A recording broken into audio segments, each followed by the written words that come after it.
Hello friends, I am Swati, your law of attraction coach. तो आज हम बात करने वाले हैं एफर्मेशंस के बारे में कि एफर्मेशंस क्या होते हैं। तो फ्रेंड्स, पहले तो मैं आपको बताना चाहूंगी कि एफर्मेशंस जो होते हैं वो कोई भी सिंगल सेंटेंस हो सकता है जो कि आप बार बार बोलते हो। जैसे कि मेरा तो काम अच्छा नहीं चल रहा है, मेरी तो हेल्थ अच्छी नहीं है, और आप बार बार इतनी बार बोलते हैं लोगों को कि वो फिजिकल फॉर्म में आपका जो वर्क प्लेस है और आपकी जो बॉडी है उसमें दिखने लगते हैं। तो ये तो हो गए नेगेटिव एफर्मेशंस। लेकिन लॉ ऑफ अट्रैक्शन की दुनिया में जिनको हम वाकई में एफर्मेशंस बोलते हैं वो ऐसे सेंटेंसेस होते हैं जो डेलिबरेटली हमने बनाए होते हैं, सोच समझकर, और हमारी जो विश है उसको पूरा करने के लिए जो इम्पोर्टेंट होते हैं। तो चलिए, अब आप जानते हो, आप लॉ ऑफ अट्रैक्शन की दुनिया में आ रहे हो। तो जो नॉर्मल पीपल होते हैं वो क्या करते हैं, पहले काम करते हैं, काम करते हैं, काम करते हैं, और वो फिर एक्सपेक्ट करने लगते हैं कि हमारा काम अच्छा होगा, अच्छा होगा, अच्छा होगा। बट हम कौन है? We are magicians. तो हम पहले क्या करेंगे? हम करेंगे पहले उस फ्रीक्वेंसी को मैच जो हमारे काम को करने के लिए इंपॉर्टेंट है, और उसके बाद हम फिर अपना काम करेंगे, जिससे कि हमारा जो वर्क है और जो हमारी उस चीज को अचीवमेंट करने की फ्रीक्वेंसी है वो बराबर हो जाए और हमारा काम एकदम हो A1। तो स्टार्ट करेंगे। पहले तो हमें कुछ रूल्स को ध्यान रखना है कि हमें ये एफर्मेशंस जो होते हैं वो किस तरीके से बनाने हैं और उसमें क्या क्या ध्यान रखना है। क्योंकि कई कई लोग क्या होता है ना कि एफर्मेशंस तो बना लेते हैं, लेकिन क्योंकि उनकी फ्रीक्वेंसी और उनके जो वर्ड्स होते हैं, उनकी एनर्जी उस तरीके से मैच नहीं हो रही होती है, उनके जो एफर्मेशंस है वो इस तरीके से नहीं बने होते हैं कि वो असर दिखा सके। तो अब हमें क्या करना है? तो उसके लिए मैं आपको देने जा रही हूँ एक परफेक्ट परफेक्ट गाइड, जो आप अपना जिससे आप अपना एफर्मेशन उस तरीके से बना सकते हो कि वो 100% सक्सेसफुल हो। और यदि हम इस तरीके से इन एफर्मेशंस को नहीं बनाते हैं तो आप समझ लीजिए कि वो असर भी उतना नहीं करते हैं, या आप समझ लीजिए कि आप काम कर रहे हो और कोई रिजल्ट आपको आएगा नहीं। तो चलिए फ्रेंड्स, अब हम बनाते हैं अपने एफर्मेशंस, परफेक्ट एफर्मेशंस। तो मैं आपको बनाने वाली हूँ कि उसके लिए क्या क्या स्टेप्स होते हैं। अब हम फॉलो करेंगे इसको बनाने के लिए 4-4-3 रूल। तो क्या 4-4-3 रूल होता है वो बताया जाएगा आपको। तो are you excited? Say yes. Are you very very very excited to know कि हमारा जो गोल है वो कैसे अचीव होगा और हम कैसे अपनी फ्रीक्वेंसी को ट्यून कर सकते हैं अपनी उन सारी चीज़ों को अचीव करने के लिए जिनको हमने अचीव करने के लिए पता नहीं कितने ही दिन लगा दिए, कितने साल लगा दिए, और हम उनको सच में करना चाहते हैं लेकिन वो अभी तक हम कर नहीं पाए क्योंकि हमें फॉर्मूला ही नहीं पता था। तो चलिए अब हम स्टार्ट करते हैं। तो 4-4-3 में होता क्या है कि पहला तो आपके 4 एरियाज के लाइफ, 4 लाइफ के एरियाज होते हैं आपके HRCM। HRCM is health, relationship, career and money. Okay. और फिर अगेन एक और 4 का रूल आता है। 4 का रूल बोलता है कि आपको जो वो सारे जो ये बनाने हैं एफर्मेशन, इनके क्या क्या कंपोनेंट्स हैं, ठीक है। और फिर उसके बाद आता है 3 का रूल। तो 3 का रूल ये बोलता है कि जो हमारे 4 टाइप के एफर्मेशंस हैं, 4 टाइप के जो लाइफ के जो पार्ट्स हैं 4, उसमें 3 टाइप के एफर्मेशंस होने चाहिए। सो अब हम स्टार्ट करते हैं। तो फ्रेंड्स, आर यू एक्साइटेड? आप एक्साइटेड हैं अपनी फ्रीक्वेंसी को मैच करने के लिए? बोलिए यस। ओके, तो अब मैं आपको बताने वाली हूँ कि हमें किस तरीके से अपने एफर्मेशंस को बनाना है और कैसे आप मास्टर बन सकते हैं अपने एफर्मेशंस के लिए और कैसे अपनी चीज़ों को अचीव कर सकते हैं। So here we go. तो एच हो गया हमारी हेल्थ, आर हो गए हमारे रिलेशनशिप, सी हो गया हमारा करियर, और एम हो गया हमारा मनी। अब आप अगर इस चीज़ को कंसीडर करोगे कि ये चारों चीज़ें हैं वाकई में हमारी लाइफ में बहुत इंपॉर्टेंट होती है, क्योंकि देखिए कोई भी एक चीज़ के बिना ना कहीं थोड़ी सी कमी रह जाएगी। आपके पास पैसा बहुत है लेकिन रिलेशंस नहीं है, किस पर खर्च करोगे आप? काम करके केवल थोड़ा ही कुछ होगा अगर आप एंजॉय ही नहीं कर सकते हो अपने लाइफ को। इट्स जस्ट लाइक दैट कि आपका जो गिटार है उसमें 4 वायर्स होते हैं, उनको आप बजा रहे हो और अगर एक भी तार उसकी टूटी हुई ना, तो ये कोई अच्छा सुर, आपको कुछ अच्छा म्यूजिक नहीं देने वाला है। तो ये हो गए हमारे HRCM, 4 aspect of our life.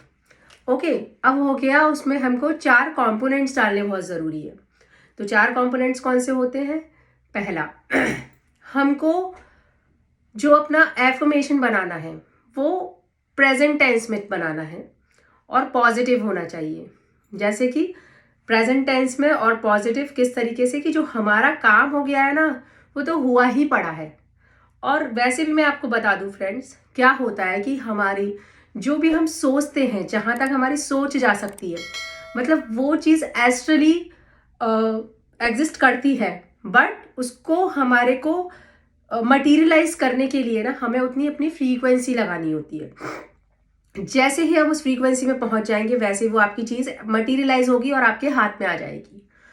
तो हमारा जो एफर्मेशन है उसका फर्स्ट रूल इज कि आपको पॉजिटिव बनाना है और प्रेजेंट टेंस में बनाना है। उसके आते ही आपको लगना चाहिए कि वाओ, मेरा काम हो गया है। ओके, फिर उसमें आपको डालना है, आपको ये नहीं देखना है कि भाई मैंने उससे क्या कहते हैं ये काम, आपको ये नहीं देखना है कि मैंने ये काम का प्रोसेस क्या है, कि मैंने उस काम को करने के लिए, उस एफर्मेशन को करने के लिए कितने प्रोसेस लगाए। आपको कभी उसको नहीं देखना है, क्योंकि उसमें क्या होता है, हम इधर उधर कुछ ना कुछ गड़बड़ कर देते हैं। हमें उस चीज़ को कभी नहीं सोचना है, बस यही सोचना है हमारा काम हो गया है and we are now happy. हमारा जो स्टेटमेंट होता है हमेशा हमको जेनरिक नहीं देना होता है, स्पेसिफिक देना होता है। जैसे कि मैं 50,000 पर मंथ कमाना चाहती हूँ, तो मैं कभी इस एफर्मेशन को ऐसे नहीं लिखूंगी कि मैं 5 मंथ में कमाना चाहती हूँ। मुझे हमेशा एक नंबर देना होता है। ये बिल्कुल ऐसे ही होता है कि आपने कल बोला अपनी मम्मा को कि मुझे हलवा खाना है, मम्मी ने बोला ओके कल मिलेगा। फिर उसके बाद आपने आज उठकर सुबह बोला कि मुझे ना हलवा नहीं खाना है, मुझे छोले खाने हैं। तो अब आप देखो, छोले बनाने के लिए तो पूरा प्रोसेस लगेगा ना। तो जब आप एक जेनरिक सेंटेंस दे रहे होते हैं ना, तब तक यूनिवर्स को नहीं पता। यूनिवर्स को बहुत स्पेसिफिक चीज़ चाहिए होती है कि हमें कितना क्या चाहिए, कितने अमाउंट में चाहिए। तो हमेशा इस चीज़ को हमें ध्यान रखना है कि आपको जो भी बताना है वो हमें एक स्पेसिफिक अमाउंट में बताना है, एक स्पेसिफिक नंबर में बताना है। ओके, सो अब हमारी तीसरी जो कंपोनेंट आई ना, वो बहुत ही इंटरेस्टिंग और वो बहुत ही ज़रूरी होती है। वो होती है फीलिंग्स। आपको मैंने बताया कि जो फ्रीक्वेंसी होती है वो हमारी किसकी बनी होती है, जो एनर्जी जो होती है वो किसकी बनी होती है? Energy. Energy has a frequency, और फ्रीक्वेंसी हमारी बनी होती है FTBA की। अब FTBA क्या होता है friends? F is feeling, T is thought, A is action, B is belief. तो feeling, thought, action and belief, belief and action, इसके बिना अगर आप करोगे तो आपका काम कभी नहीं होगा। तो अब हमें क्या करना है कि हमने सोच लिया कि हमको 50,000 रुपीज़ कमाने हैं और वो हमें यूनिवर्स को ये बोलना है कि आ गए। ठीक है, तो अब हमें क्या करना है इसमें कि इसमें हमें अपनी एनर्जी को, मतलब अपनी फीलिंग्स को डालना है।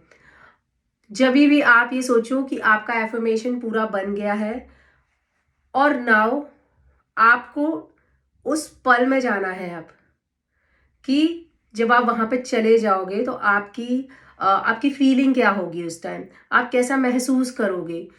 उस चीज को जितना हो सके अपना एफर्मेशन बोलते समय और लिखते समय उस भाव में चले जाना है, उस फीलिंग में चले जाना है कि उस टाइम उस टाइम आप कितना एक्साइटेड होंगे या कितना आप खुश होंगे, आपकी आंखों से आंसू बह रहे होंगे, या आपने किस हाइट में उस चीज को अचीव करने के बाद कितनी हाइट में आप खुश होने वाले हैं। तो आपको वो सारी चीजें भी फॉलो करनी पड़ेंगी। और जो 4th स्टेप है वो तो आपको पता ही है। अब बस हमें बोल देने हैं अपने एफर्मेशंस बिल्कुल हाई एनर्जी के साथ, जितनी एनर्जी के साथ हम अपने रिजल्ट को चाहते हैं। से yes, I have achieve this on this time और इन दिस अमाउंट, जो भी आपका अमाउंट है आप फिल कर सकते हो। सो अब फ्रेंड्स, अब हमारा जो थर्ड 443 में जो थर्ड वाला है वो होता है कि हमारे जो भी एफर्मेशंस होते हैं, हमने एफर्मेशंस लिख लिए। और लिखने कैसे हैं हमें, हमारे जो 4 एरियाज में, जो 4 लाइफ के जो एरियाज हैं उनमें हमको लिख अपना एफर्मेशन बनाया और फिर उसके बाद 3 टाइप से उसको लिखा। एक तो ये जो हमें भगवान ने अभी दिया है, मतलब अगर मेरी हेल्थ जितनी भी अच्छी है या मेरी हेल्थ अगर थोड़ी सी भी खराब है तो मैं खराब को ना कंसीडर करके भगवान ने मुझे जितनी अच्छी हेल्थ दी है मैं उसके लिए थैंक यू बोलूँ। अगर मैं मनी के लिए बनाना चाह रही हूँ तो भगवान ने मुझे जितना पैसा दिया है पहले मैं उसके लिए तो खुश हूँ। जब आप नहीं हैप्पी होंगे, आप उतनी ही चीज में नहीं अच्छा महसूस करोगे, तो भगवान को भी लगेगा ना कि जब इसको इसकी वैल्यू नहीं है तो फिर आगे तो मैं कुछ भी दे दूं। तो आपको जो आपके पास ऑलरेडी है उसके लिए आपको पहले थैंक यू बोलना पड़ेगा। तो फ्रेंड्स, हमें फिर उसके बाद बोलने हैं जो हमारा मेंटेनेंस अफर्मेशन है, जो मेंटेन्ड अफर्मेशन है, उसके बाद हमें बोलना है जो गोल अचीव करने के लिए जो हमें एक्शन चाहिए उनसे रिलेटेड एफर्मेशंस हम बोलेंगे। और फिर उसके बाद होगा थर्ड वाला, एक्शन ओरिएंटेड। पहले हमने गोल जो हमने सेट किया है उसके लिए एफर्मेशन बोलेंगे, फिर हम उसके लिए क्या एक्शन लेने वाले हैं हम उसके लिए एफर्मेशन बोलेंगे। तो ये हो गई आपकी एक परफेक्ट गाइड जिससे आप अपने एफर्मेशंस को परफेक्टली बना सकते हैं और उनको फॉलो करके आगे बढ़ सकते हैं। Thank you friends.